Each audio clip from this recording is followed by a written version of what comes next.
got an opportunity to present our model. My name is Jamna and she is my friend Nidhi, and we are from Army Public School Hisar to present our model.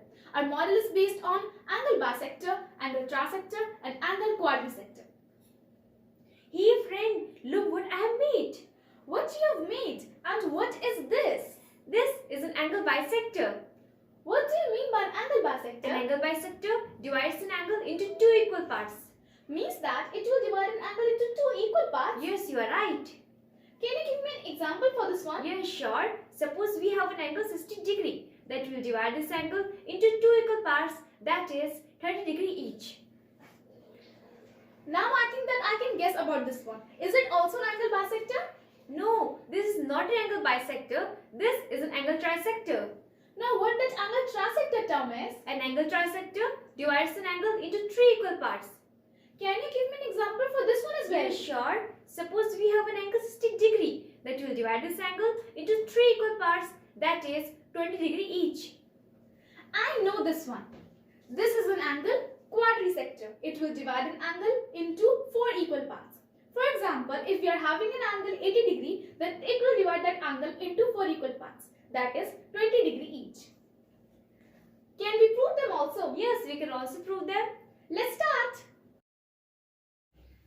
So here we'll be proving that this indeed is an angle trisector. We have to remember a few things, that this distances are and this distances are. So similarly this distance will also be r because it is the radius of the same semicircle. We have taken this extra distance as r. This line is perpendicular to this point. And we have to keep this here in such a way that this line AB should be tangent to this semicircular surface, and this vertex B should be touched by this line at some point, and this point should also be touched by B at some point. After fulfilling all these conditions, we'll mark the points.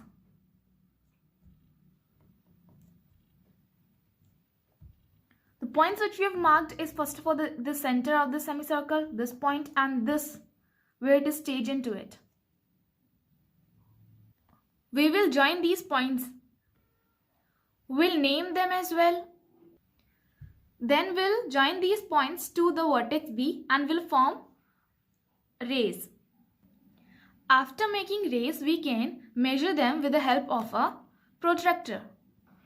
Since this whole angle was 120 degree, so it has divided this angle into three equal parts, that is 40 degree each.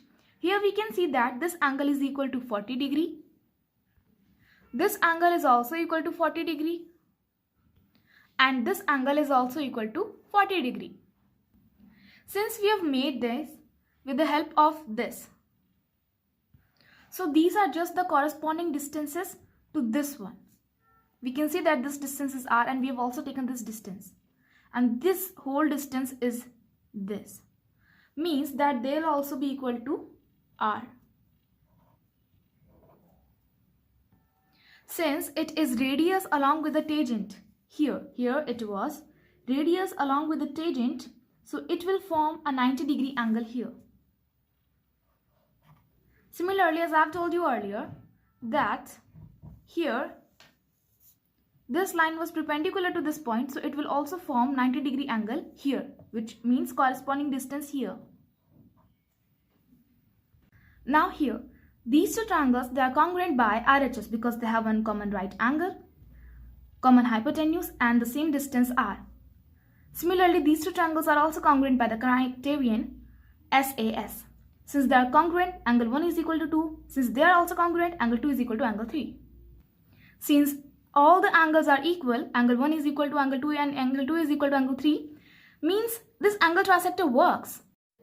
We have trisected an angle with the help of this. Similarly, we can bisect any angle with the help of this, and we can also quadrisect any angle with the help of this. Thank you so much. Jai Hind.